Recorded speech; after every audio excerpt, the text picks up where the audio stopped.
बिस्मिल्लाहिर्रहमानिर्रहीम। अस्सलाम वालेकुम नाज़रीन कराम। एक नई वीडियो और एक नए मौजू के साथ आपकी खिदमत में हाज़िर होते हैं। बात करने जा रहे हैं दिलजीत दोसांझ और हानिया आमिर की आने वाली फ़िल्म जो कि सरदार जी 3 है।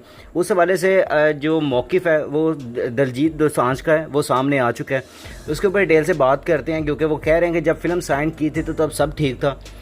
उसके अलावा अब इसकी डिटेल में चलते हैं और डिटेल से बात करते हैं। तो अगर आप मेरे चैनल पे नए हैं और पहली दफ़ा आए हैं तो जल्दी से जल्दी चैनल को सब्सक्राइब कर लें और बेल आइकन को ज़रूर दबाएं ताकि लेटेस्ट वीडियो आप तक पहुंचती रहें।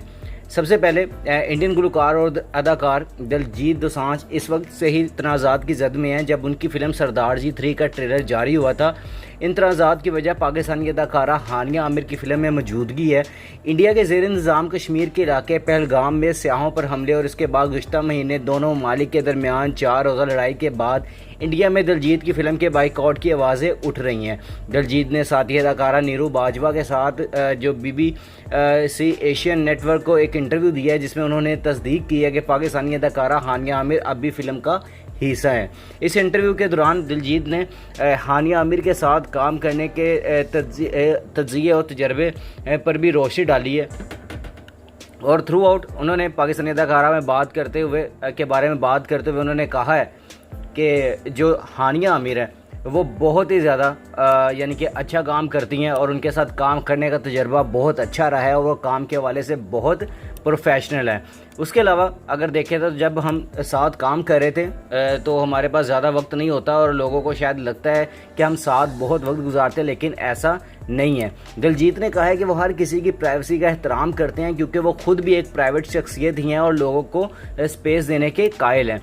फिर उसके अलावा दोनों ममालिक के दरमियान कशीदगी के सबब जहां सोशल मीडिया पर आम सारिफीन सरदार जी 3 के बाइकाट का मुतालबा कर रहे हैं, वहीं मुतअद्दिद शख्सियात फिल्म पर पाबंदी के लिए इंडियन सेंसर बोर्ड को खत भी लिख रहे थे। फेडरेशन ऑफ वेस्टर्न इंडिया सिनी एम्प्लॉयज़ के सदर BN तिवारी ने खबर रसा अदारे ANI से बात करते हुए कहा है कि हमने इस फिल्म पर पहले ही सेंसर बोर्ड को खत लिख दिया था, क्योंकि ये सिर्फ पाकिस्तानी अदाकारा हानिया आमिर के बारे में नहीं बल्कि इसमें 3-4 और अदाकार भी हैं और ये बड़ा मसला बन चुका है। उन्होंने मजीद कहा है कि हमने सुना है कि वो फिल्म को बैरून मुल्क रिलीज़ कर रहे हैं। अगर वो ऐसा करते हैं तो हम उन पर और उनके प्रोड्यूसर पर हमेशा के लिए पाबंदी लगा देंगे। अगर वो ऐसा करते हैं तो ये गद्दारी के अमल के मुतरादिफ होगा और वाइट हिल और दिलजीत दोसांझ किसी भी फिल्म में काम नहीं कर सकेंगे। हमारी तंजीम नेशन फर्स्ट से नहीं हट सकती।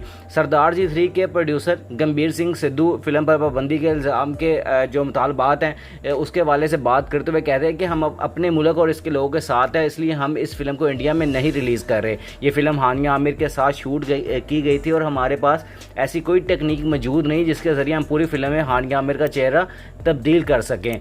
इसके अलावा जो इंटरव्यू में दिलजीत ने इस मामले पर तबसरा करते हुए कहा है कि इस फिल्म के बनने तक सब कुछ ठीक था। फिल्म की शूटिंग फरवरी में हो गई थी, इसलिए इसके बाद जो हुआ वो हमारे हाथ में नहीं है। प्रोड्यूसर ने इस फिल्म पर काफ़ी पैसे लगा दिए हैं और अब इससे इंडिया में रिलीज़ नहीं किया जा सकता, इसलिए हम इसे बैरून मुल्क रिलीज़ कर रहे हैं और मैं मुकम्मल तौर पर प्रोड्यूसर के साथ हूँ।